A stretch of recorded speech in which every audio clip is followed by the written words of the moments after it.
we are ready to start, and on behalf of Learning General Surgery, the team, we welcome Dr. Lakshmi, who is, I think she's still straight come from the OT.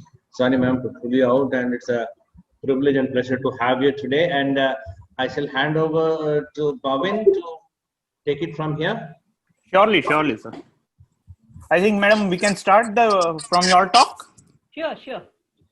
If you can just share your screen, if possible. Yes, I'll do. So I'll start my talk today on management of eclasia of cardia. The first surgical intervention was performed by Dr. Ernest Heller in 1913, and that's how the treatment procedure bears his name. But it was not actually called eclasia till an article by Dr. Arthur Hurst mentioned the treatment for eclasia of cardia, which was called cardiospasm at that time. And Ellis et al. Described the transthoracic approach first in 1958. That is for the history of this procedure. Now coming to the actual disease, what is eclasia? Eclasia is aperistalsis of the esophageal body with a hypertonic lower esophageal sphincter. And this is usually due to degeneration of the neurons in the esophageal walls. And it is the second most common benign disorder of the esophagus, which needs a surgical intervention. And histopathologically, eclasia patients show decrease in the neurons of the myenteric plexus. Now, these neurons normally secrete nitric oxide, which contributes to the lower esophageal sphincter relaxation. So, because there is a decrease in the nitric oxide production, there is a significant increase in the cholinergic secretion because cholinergic neurons are preserved. So, there is increased tone of the lower esophageal sphincter, or the lower esophageal sphincter tone is maintained, and there is decreased relaxation. That is how the whole disease process starts, and gradually this leads to aperistalsis in the rest of the esophagus. Now coming to etiopathogenesis, primary eclasia is idiopathic, considered to be idiopathic, but there are few theories where the HLA studies have shown that there are presence of anti-myenteric antibodies. So some propose that it could be an autoimmune disorder.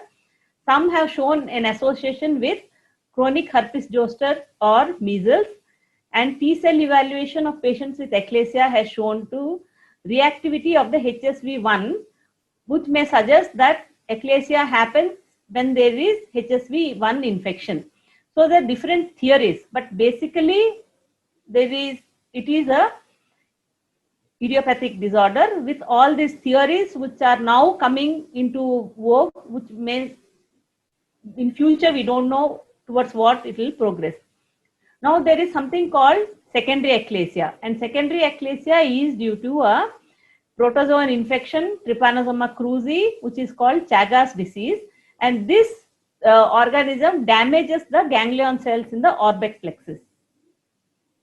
One more thing, when you're evaluating patients for eclasia, and if the patient is an elderly patient who is complaining of sudden onset of symptoms which are less than 6 months, along with excessive weight loss, and then your endoscopist or you yourself doing your endoscopy are feeling that there's a difficulty in passing the endoscope beyond the GE junction, then we have to think of a possible GE malignancy which can mimic eclasia. This is called pseudoeclasia.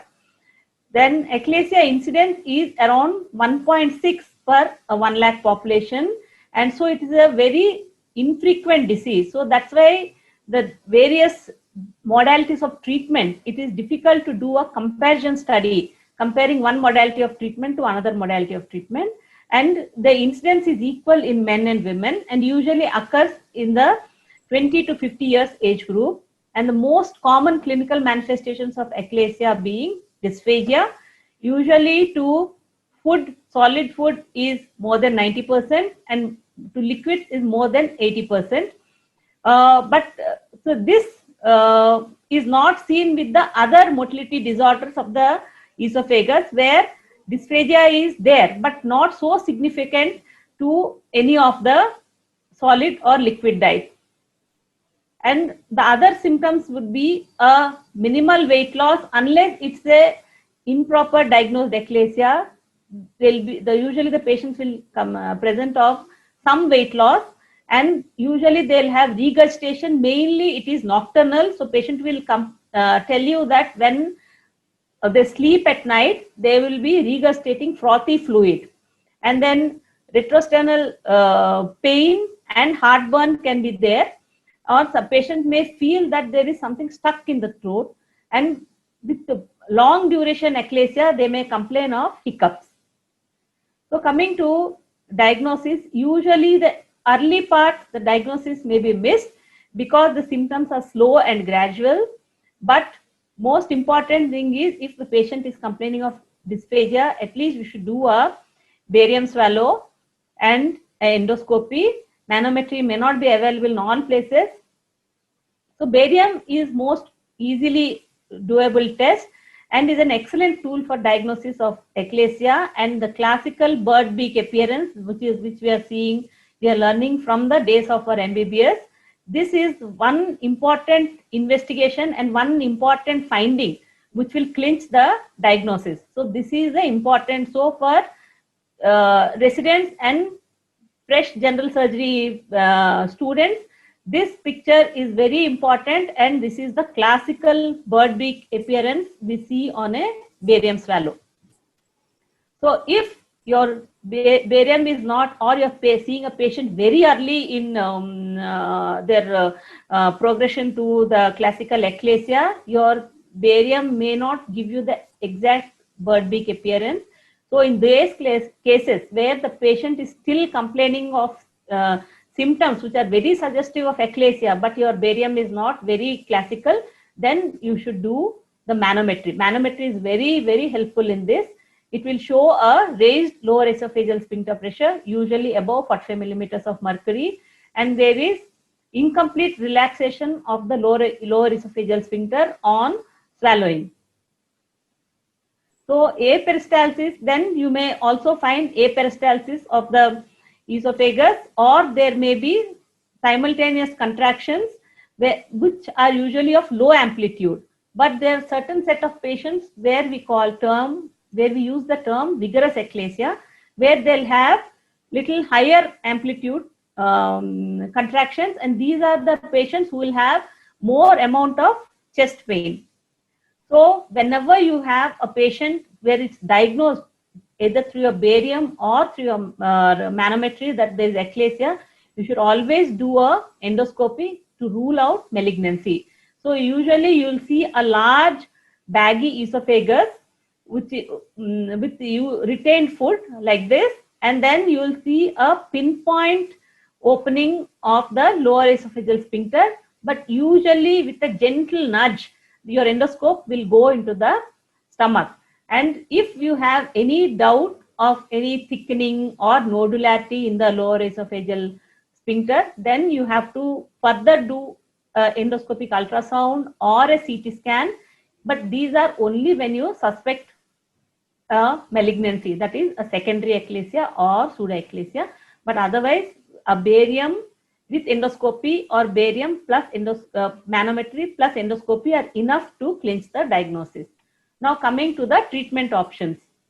Usually we have 4 types of treatment options. So let us discuss each one.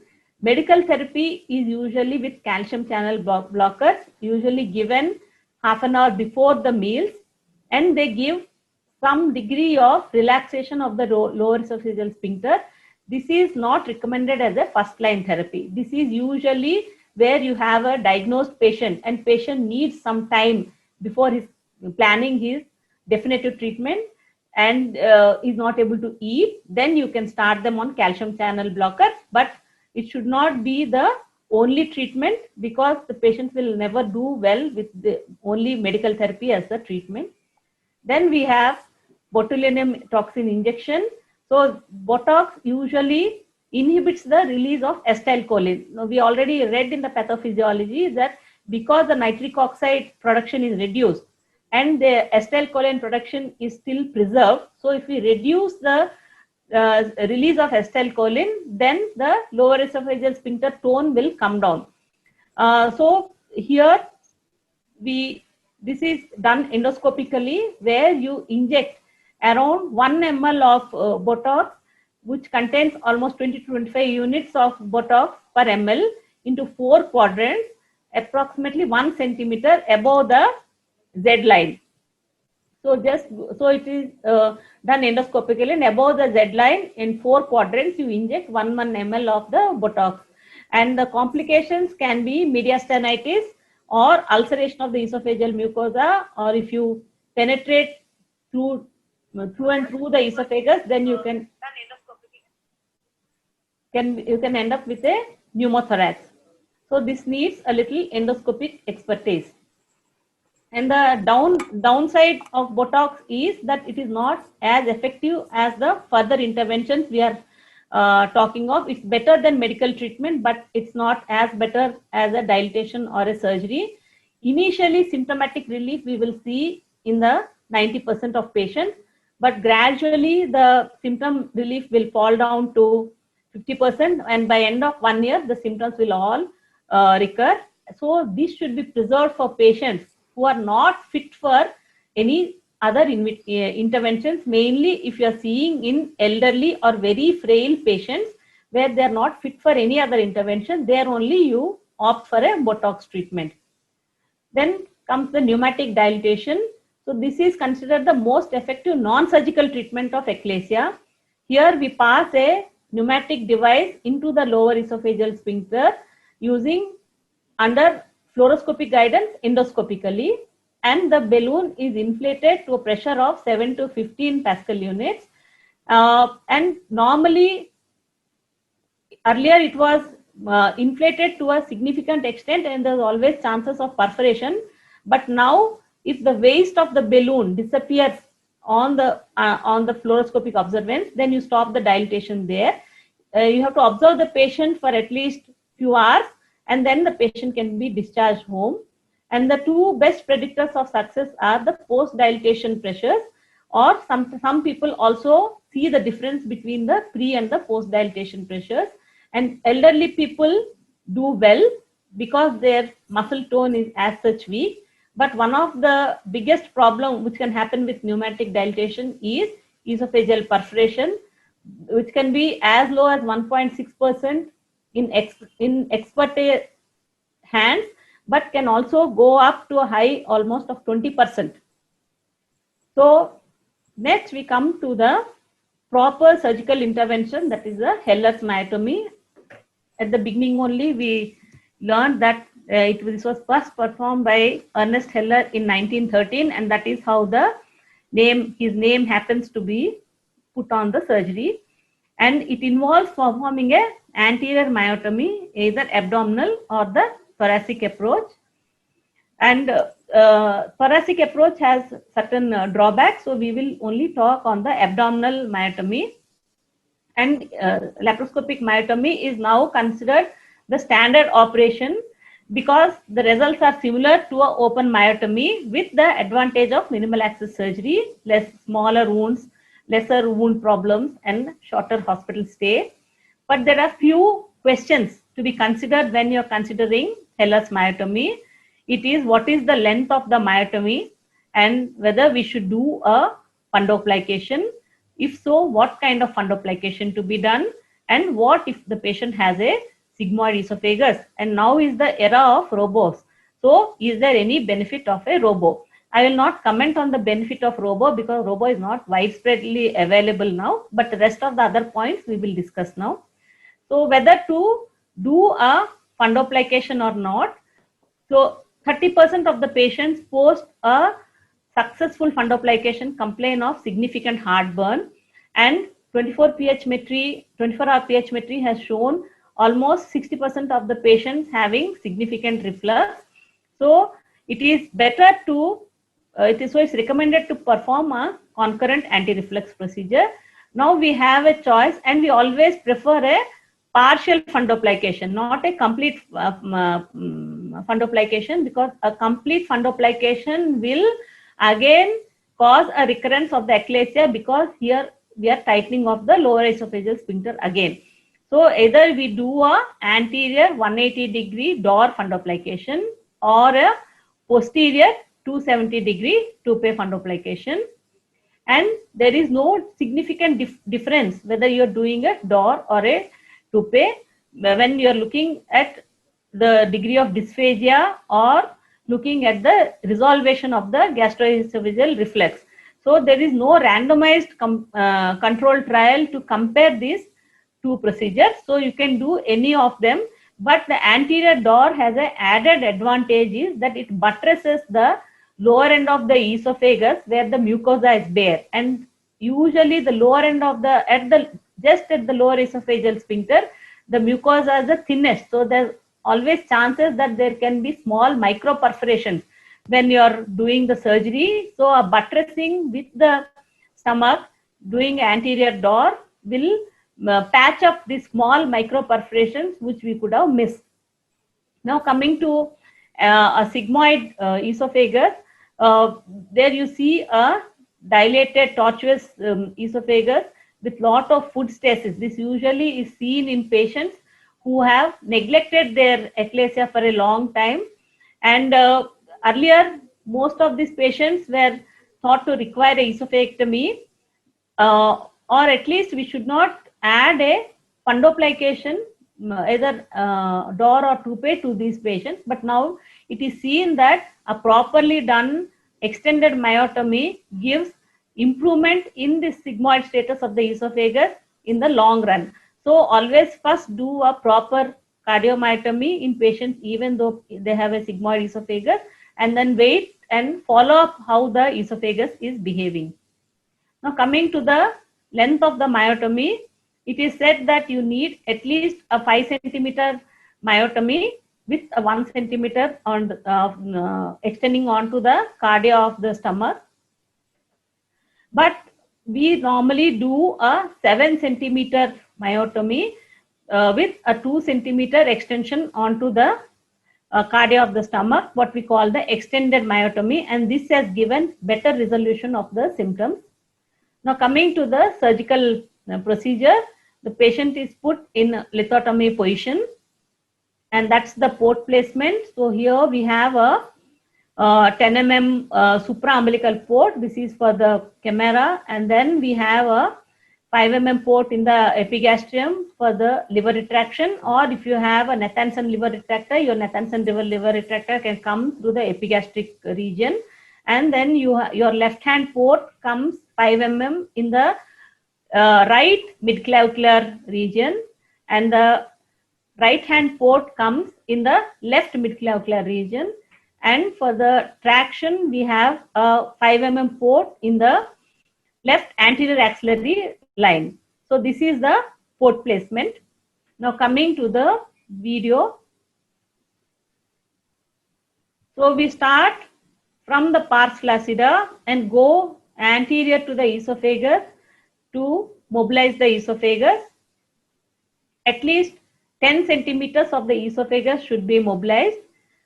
When mobilizing the esophagus, we should make sure that we are not damaging the vagus, and then we start the myotomy. So here you should see that I am using the non-active end of the harmonic when I am doing the myotomy. So because if the active end, the thermal injuries because of the active end coming in contact with the mucosa can present later. Means the patient you feel the surgery has done well, and then the patient presents with esophageal perforation presenting late. So this is because of the thermal injuries of the active blade touching the mucosa, and then we do a anterior door wrap.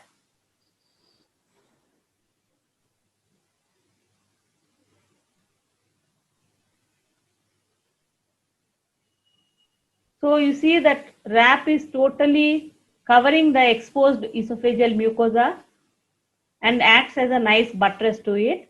So this is one video which I am showing of what would happen if your esophageal mucosa gives way. This is myotomy I did in a small child, just 5-year-old, who came all the way from Bangladesh. You see, he has a very small, tiny esophagus and very friable mucosa. So as we were gently separating the muscle fibers, the mucosa gave way here.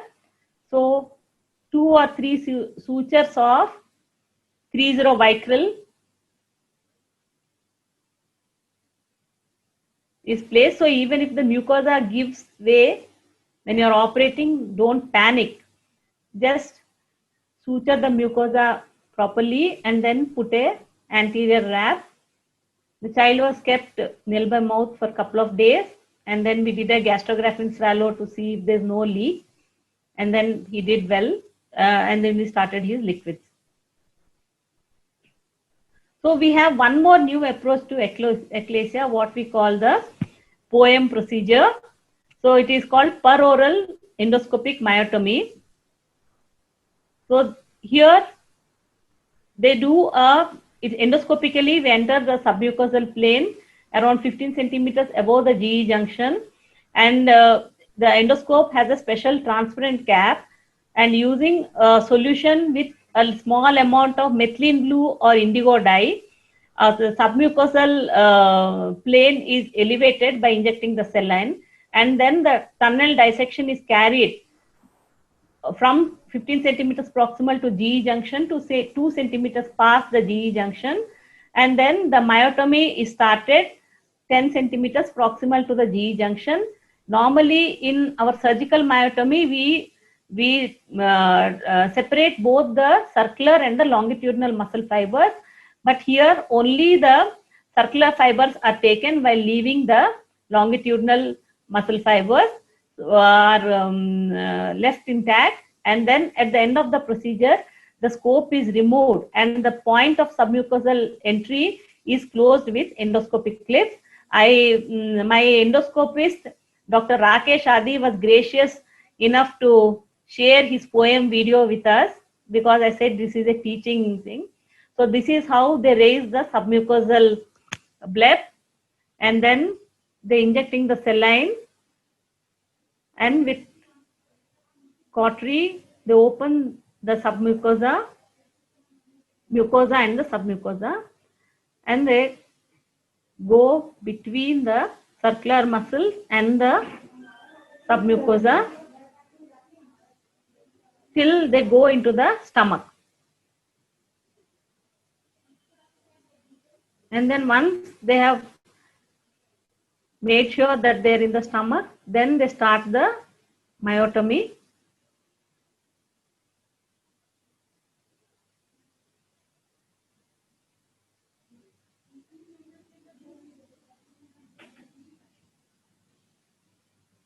So this is very helpful for type 1 and type 2. That's, you can see they are splitting the circular muscle fibers only, not going to the longitudinal fibers. Now this is very helpful for type 1, type 2 eclasia, but the downside is that you cannot do a fundoplication. So they may end up with some degree of reflux. If it's severe, then they may need to undergo a fundoplication later. And that is the mucosal clips which they are putting at the end of the procedure. And then this needs lot of skill, which most of the endoscopists may not be successful in doing.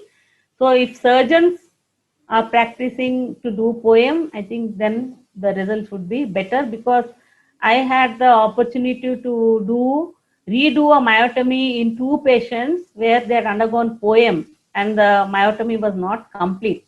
So it needs skill and understanding of the anatomy of the esophagus.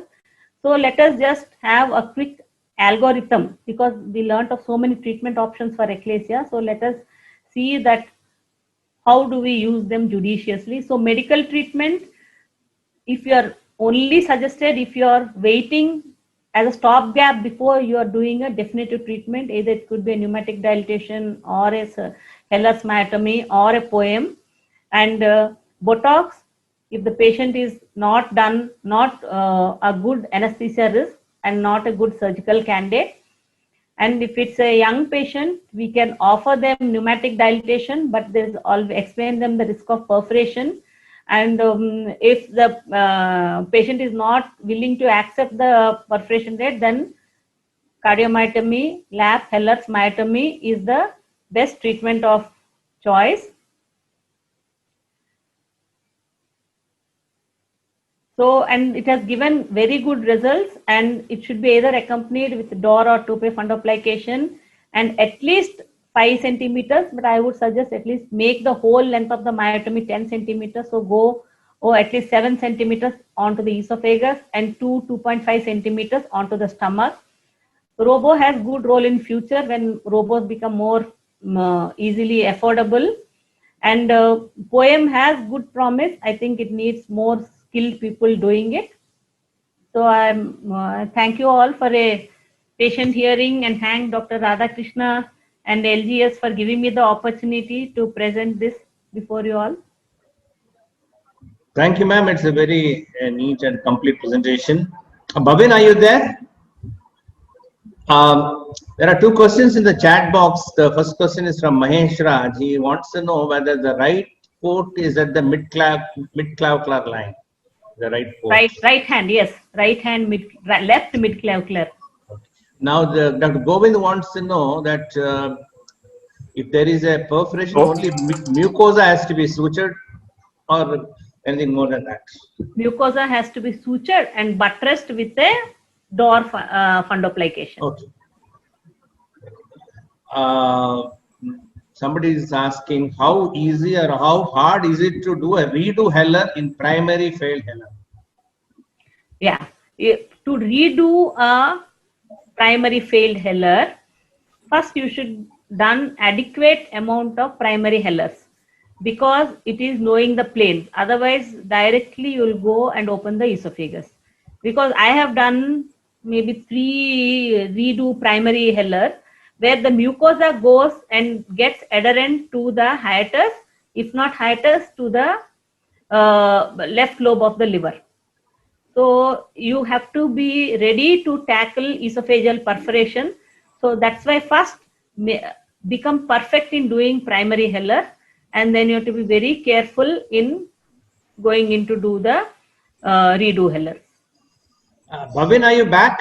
Yes. You want to take the questions in the chat box, Krishna Adhikari's questions onwards. Can you hear me? Yeah, surely. Yes, surely. I think there are multiple questions. One more question is: routine pH study is necessary before after POEM? No, if a patient is symptomatic, very symptomatic, then. And madam, let me ask you a controversial question: when do you refer patient for POEM? I don't refer patients for POEM. Actually, which is better in which condition? I wanted to ask. I would tell you, POEM is for a young patient who is just starting his eclasia, maybe just the dysphagia thing. Maybe if you halt it at that time, his esophageal motility and all won't get damaged. Means I would talk like a true surgeon, means true physician. We should think only of good of the patient.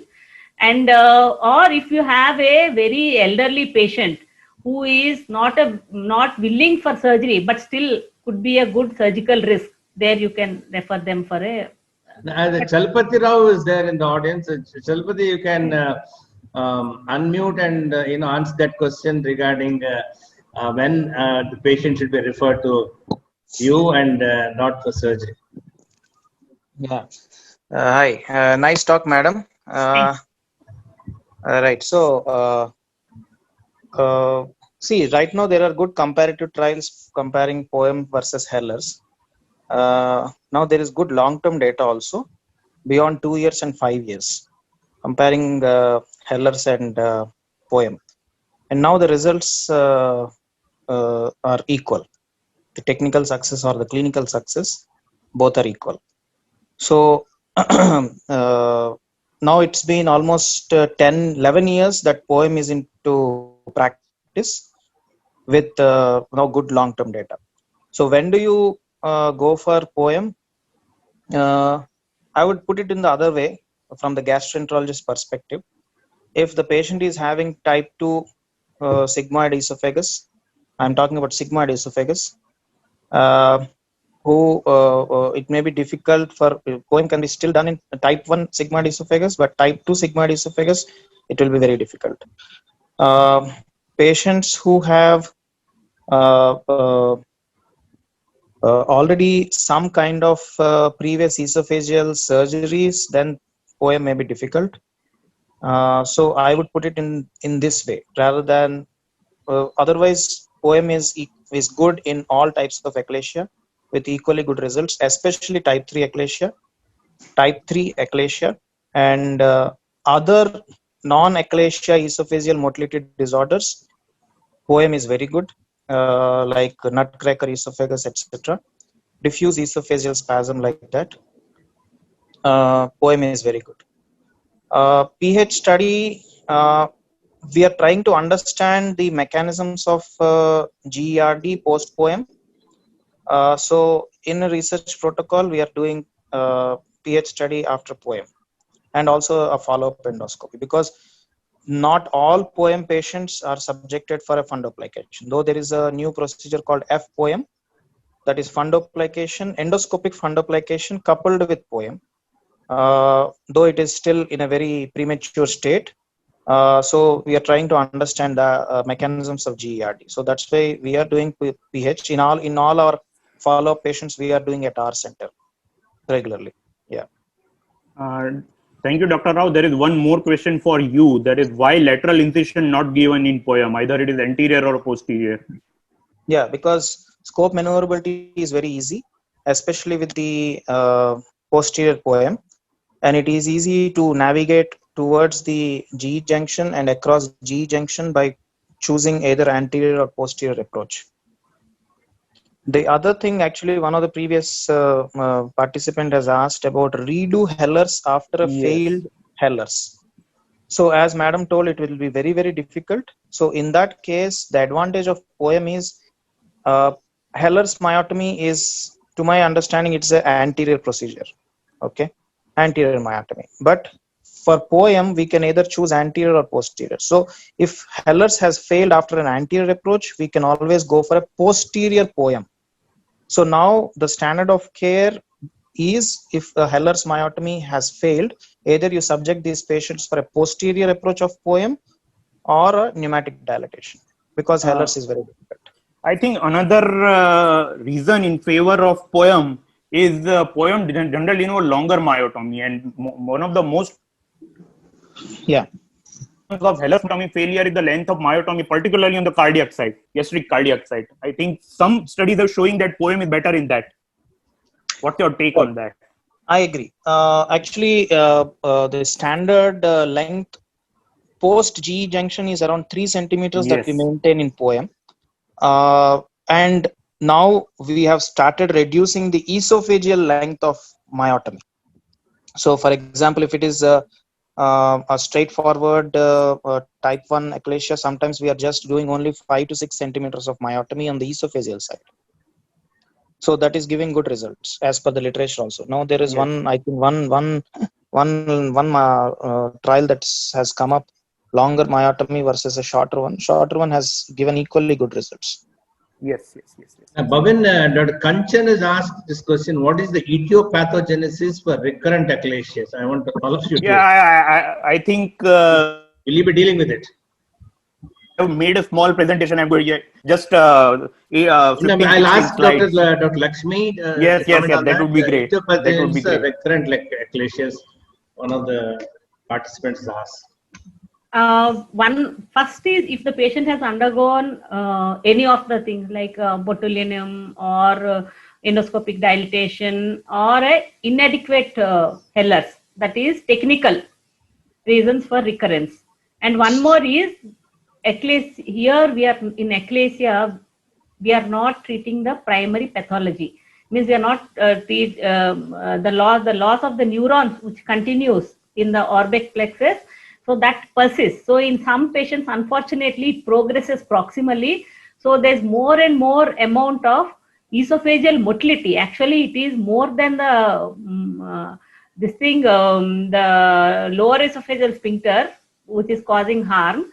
Now it's the motility which gradually goes off in the whole length of the esophagus, which is responsible for the recurrence of the symptoms.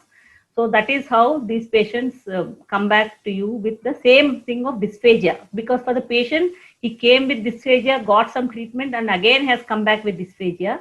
So it goes to be projected as a failure of the myotomy, but usually it's the progression of the disease. Does Shalpati have a comment on that? Yeah, that's okay, sir. I think I concur with madam. Okay, ma'am, you have two more questions. One is Dr. Krishna Adhikari wants to know whether you do a leak test if mucosal after repairing mucosal injury. No, never, not immediately on table. See, one is in eclasia. First, you have to see that there's a lot of mucosal inflammation because of stasis. So at that time, don't try to do anything like putting air or putting any contrast.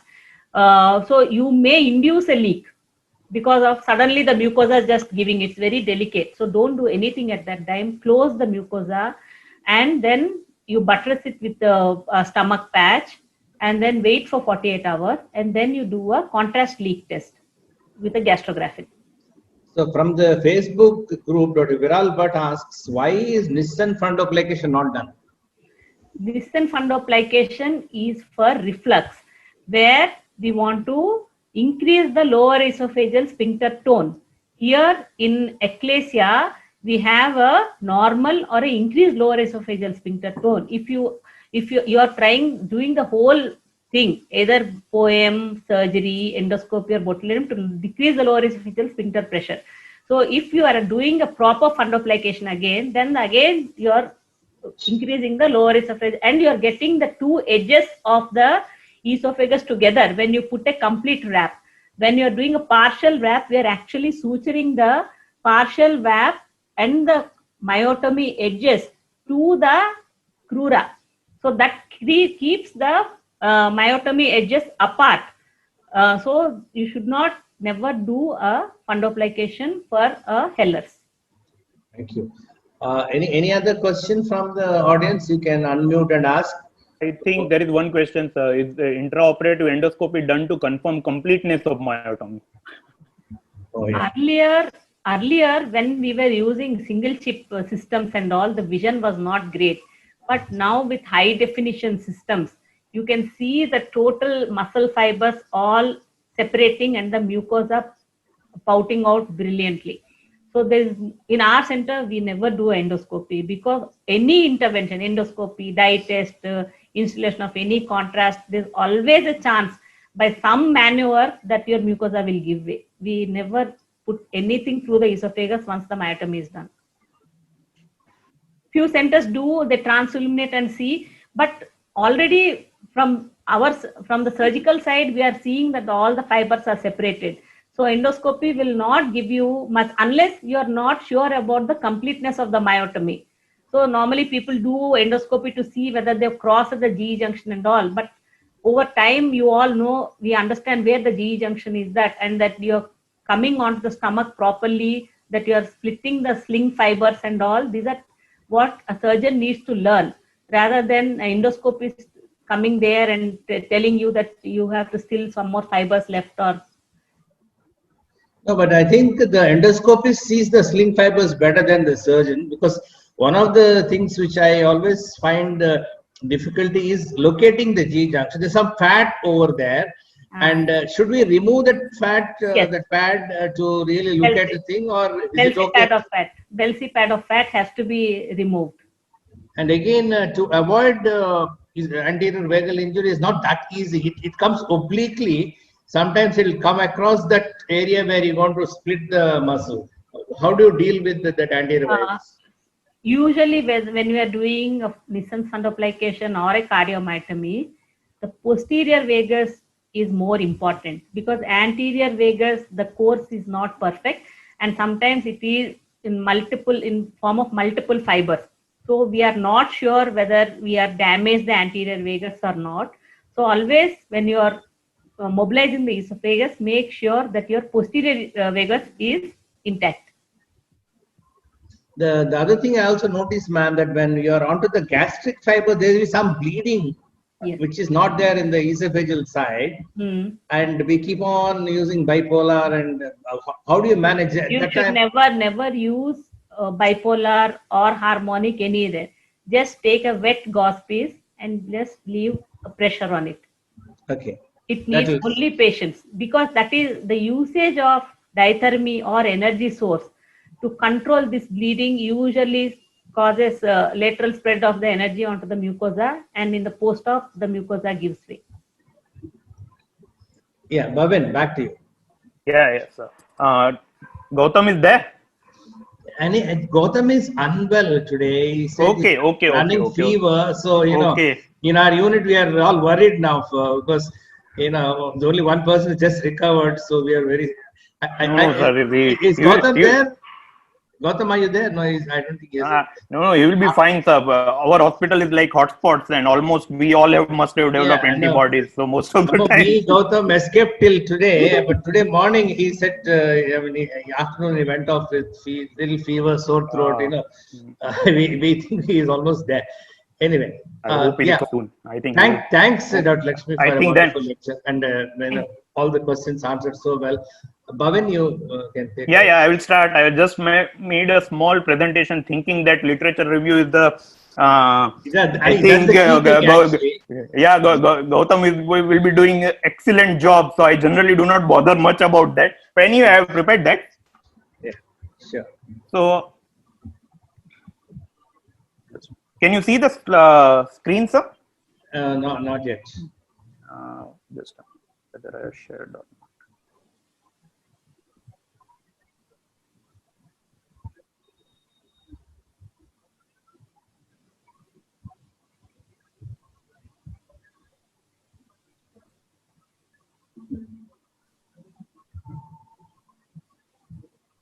not. Meantime, Prathapan, you have any comments on this?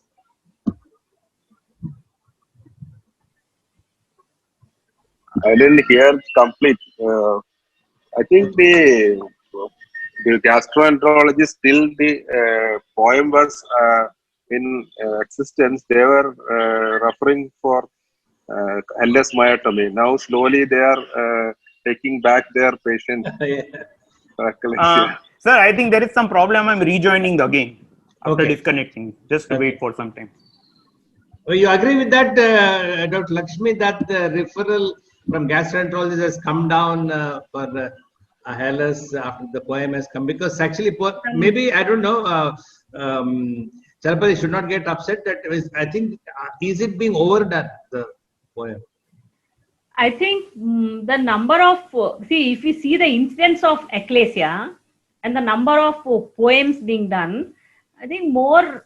Sir, can you see the screen? Yes, you can. Yes. Okay. I think let us complete the discussion. Yes. Yeah, ma'am. I think more poems are being done for. Dr. Lakshmi, you were saying something. Esophageal motility disorders. I feel that because seeing the incidence of achalasia, it's around 1 to 2%, but the number of poems which are being done is so high. So yeah, suddenly the numbers have exploded like anything. When I think we weren't doing those many HLS. Cardiomet. Maybe for our unit, maybe 10 HLRs in a year. 10 HLRs in a year. But now we are seeing they're doing 10 myotomies in a month. So yeah, Charapati, your rejoinder to it. We always wonder how do gastroenterologists get so many of patients of achalasia. Yeah. So actually, partially I don't have any comments for this. But in my practice, when we have added high resolution manometry in our practice, we saw at least 9 cases of hello. Am I audible? Yes. Right. So we have seen almost 9 cases in 6 months. I don't know why. So I think, but partially, as I said, I don't have any comments on that. But in my practice, to the surprise, initial 4 years, I did not have manometry. I could hardly diagnose 3 cases probably. But when we added the high resolution manometry, we could diagnose 9 cases in 6 months, and all of them we did POEM for in our center. So I don't know, probably because of we don't have the investigation modality, we may not be suspecting. I don't know. Dr. Anjali, you have any comment on this? No, sir. Okay. Yeah, Bhavin. Yeah, should I start? Yeah. Okay. So this is a brief talk on surgical failures, and I have limited myself to surgical failures and basic take-home messages. So I think most of the thing Madam has described beautifully. I don't want to add anything. We all know laparoscopic myotomy with partial fundoplication is the treatment of choice for achalasia. Now, what are the reasons of myotomy failure? So various studies demonstrated the most common reasons or causes is the first is the mega esophagus or grade 4 esophagus. I will describe it in detail. Another cause of failure of persistent symptoms of gastroesophageal reflux, which is more commonly seen after POEM. Third is tight fundoplication. Tight fundoplication is not that common in experts' hands, but still it can be one of the cause of cardiomyotomy failure. And most common cause is inadequate myotomy. It can be caused either by incomplete section of muscle fibers or by healing when fibrosis occurs at the myotomy edges. Now, mega esophagus is generally divided into 4 grades. When diameter is less than 4, it is known as grade 1, 4 to 7, grade 2, 7 to 10, grade 3, and more than 10, grade 4. In grade 4 esophagus, chances of failures are much higher. And in ancient days, people were recommending esophagectomy. Now, very few people need esophagectomy even for grade 4. But failure rates are typically higher in this subgroup of patients. Now, cardiomyopathy, myotomy certainly has a greater chances in large sigmoids in grade 4, as I said. But in these patients also, myotomy is still the I would say the treatment of choice before offering them the esophagectomy, and esophagectomy should be at the last resort. Another problem post myotomy, POEM, or inadequately performed laparoscopic cardiomyotomy is gastroesophageal reflux. Generally nowadays we do not see this problem much because we always add some kind of fundoplication. And second, as Dr. Lakshmi has said, that Heller's myotomy is particularly an anterior dissection of esophagus, and we do not disturb its posterior attachment much. So because of that, and on top of that, we had anterior fundoplication. So gastroesophageal reflux is not seen very commonly in this group of patients. In a few patients where gastroesophageal reflux develop post-surgery, generally these are mild GERD and easily controlled mostly by PPI. So GERD has been described as a cause of failure or cause of persistent symptoms post-myotomy. But in actual practice, it is not that severe to be worried about. Now, most common cause of failure is particularly incomplete myotomy in grade 1, 2, or 3 esophagus. Grade 4 esophagus is a separate cause of failure. Tight fundoplication, we already described in properly performed cases, is a rare cause. So basically, we are debating about how much myotomy is necessary. Now, initially, it was thought that particularly on gastric side, 5 centimeter on the esophagus side, 1.5 to 2 centimeter on the gastric side is adequate myotomy. But on gastric side, the myotomy on gastric side is the most common cause of failure because the plane of between submucosa and muscle layer is less evident compared to esophagus. Second, as Dr. Pattasar rightly pointed out, bleeding is more likely. So due to that bleeding fear, we may perform inadequate myotomies. And these difficulties explain why in most series, recurrence after surgery were due to incomplete myotomy rather than the disease process itself. But yes, progression of disease is one of the other causes where your myotomy may fail. Now, there is big debate about long versus short myotomy. I will, if you can go through this paper, they fantastically described the technique of laparoscopic hilar myotomy. But But nowadays it is suggested that at least 3 centimeter myotomy in gastric side gives better results. Some studies shown that, but I think Dr. Rao has mentioned about this paper where they have showed that actually the size of myotomy 1.5 to 2 versus 3 did not show much difference in the result. But apart from this few papers, most of the studies showed that longer myotomy and gastric side is the way to prevent myotomy failure. And that is why some studies, in particularly type suggest POEM, because POEM consists of longer myotomy in gastric side. So what are the predictors of good outcome post laparoscopic hilar myotomy? First is young patient, tortuous esophagus, type 2 disease. Type 2 disease is the in which the surgery gives the best result. What are type 1, type 2, type 3 disease? I will describe. And another one is esophageal diverticulum. That also gives a good result post laparoscopic hilar myotomy. So these are the causes where you can predict a good outcome.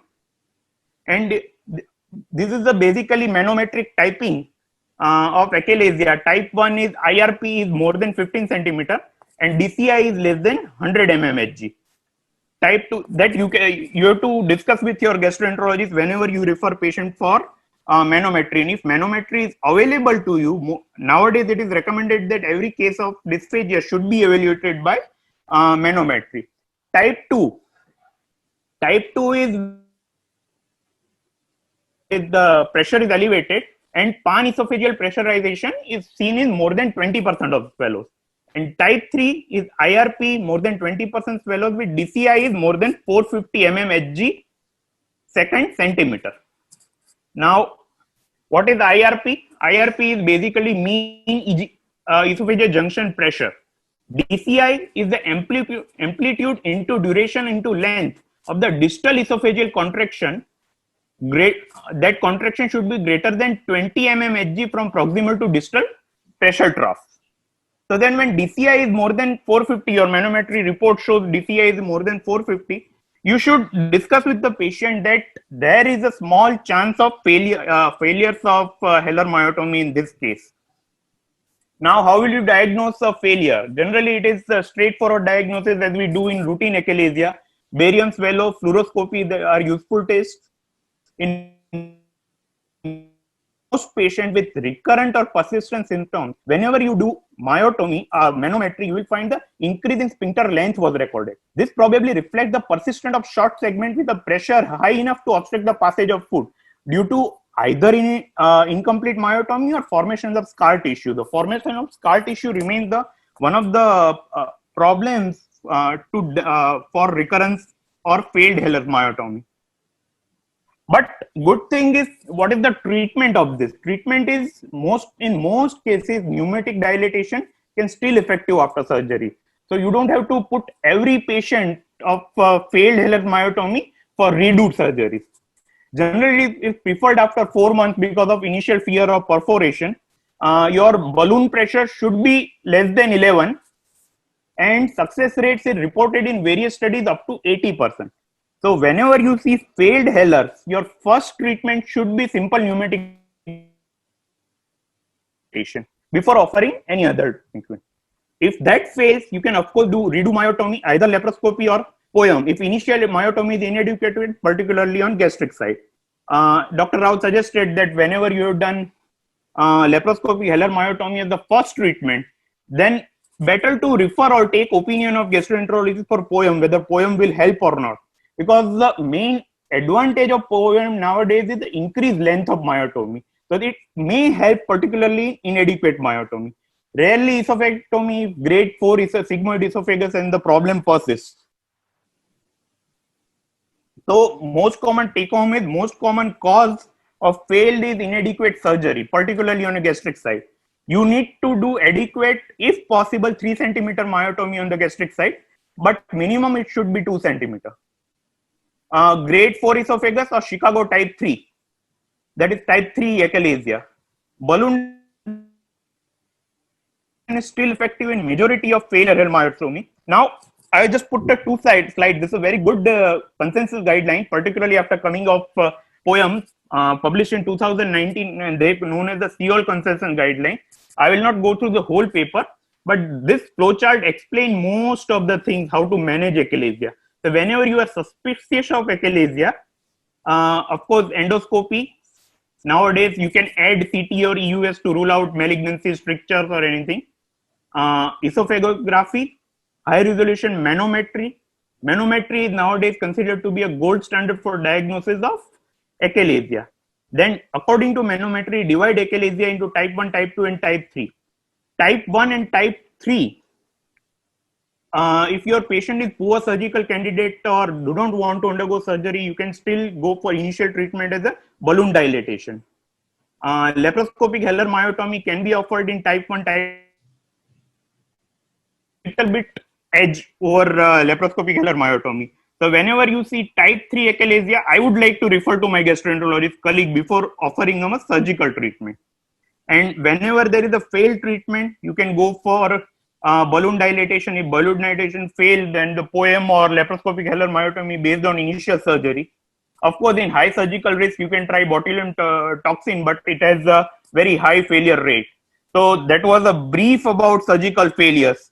Any questions? I have not prepared a detailed talk because Gautam was to speak, but this was in brief.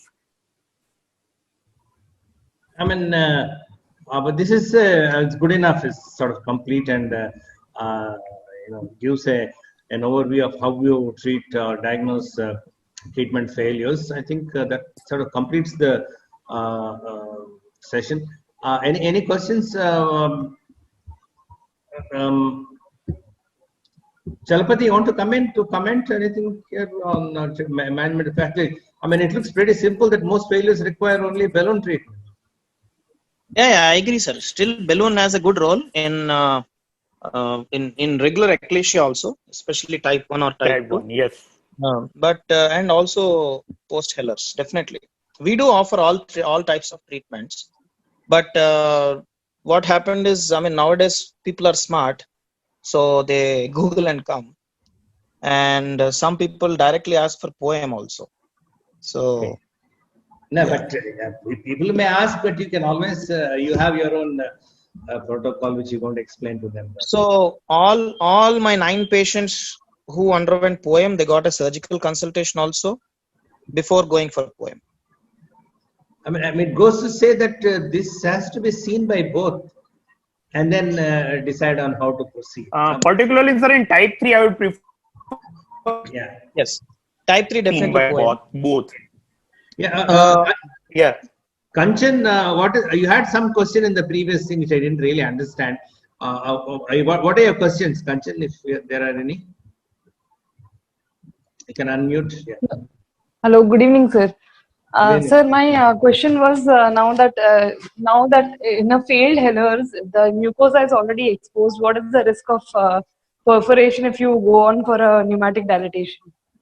Yeah, that was my fear too. Yeah.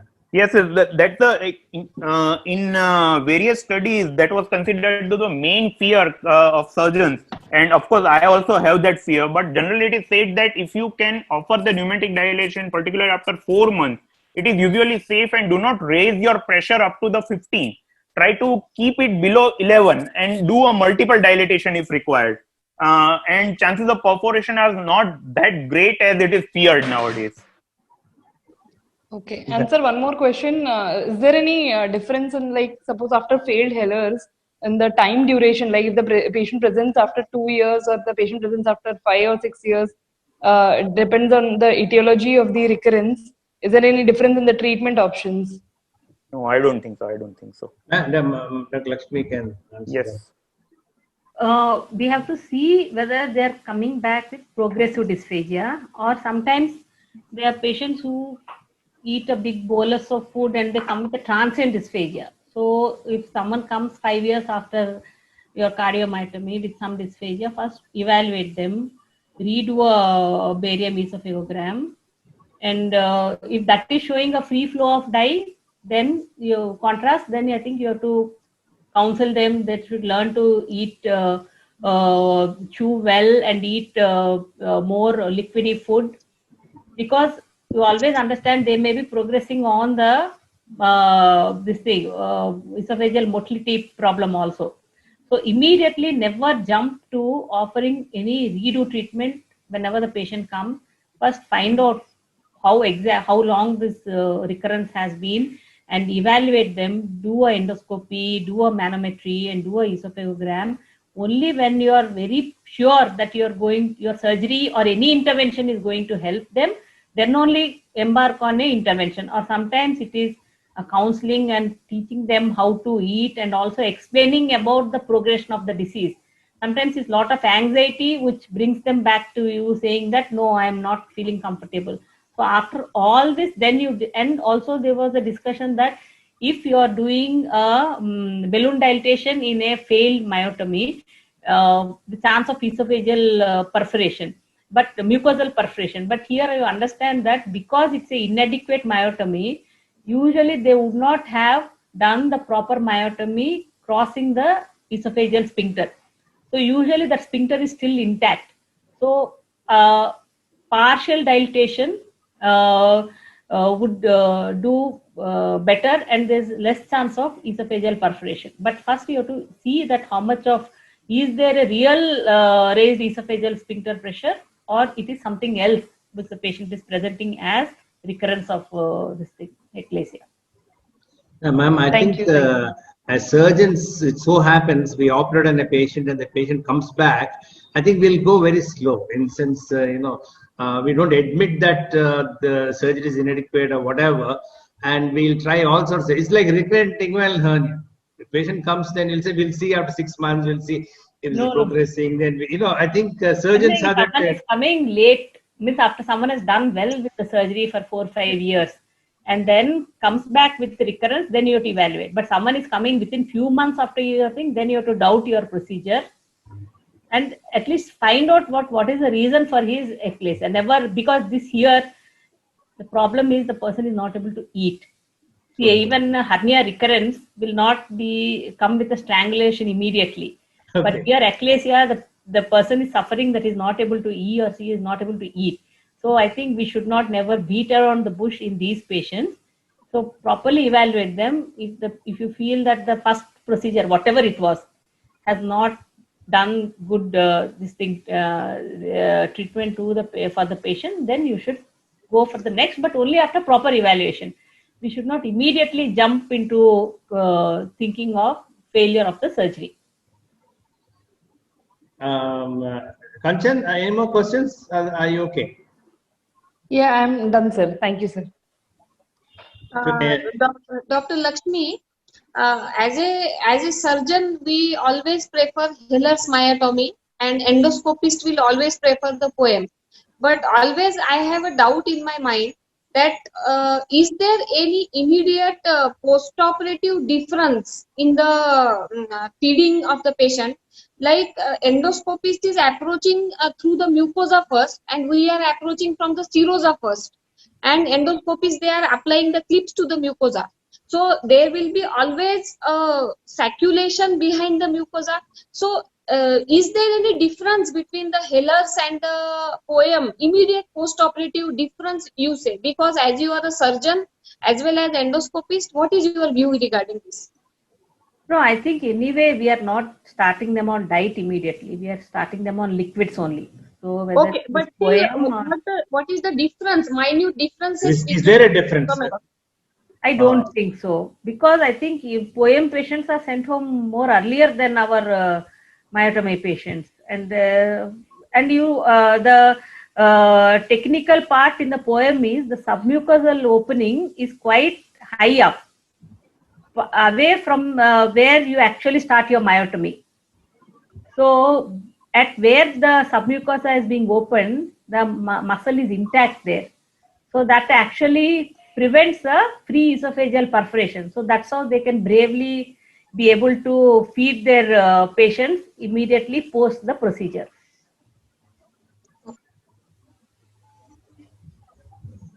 Yeah, Pratapan, you have any comments?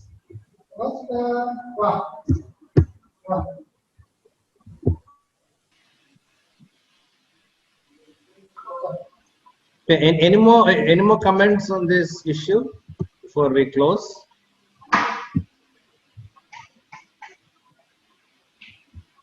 Prathapan? No, sir.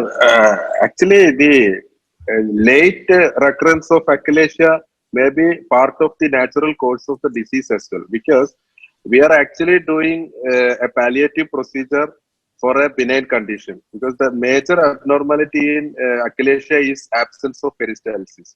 But we tackle the normal sphincter, because LES is actually normal. Because of the pressure difference is not generated, it is not opening.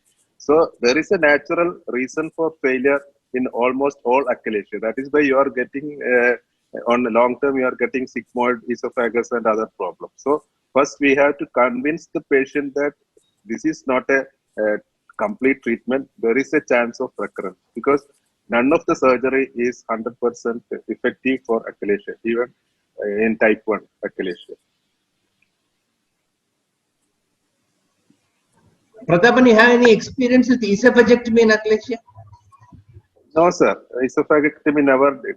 Because most of the time, even in sigmoid esophagus, cardiomyotomy gives 2 to 3 years of good dysphagia relief. I think we never attempted. Dr. Ravichandran might have some experience in this. Sir, Ravichandran sir, have you had any experience with esophagectomy for achalasia cardia, sigmoid esophagus?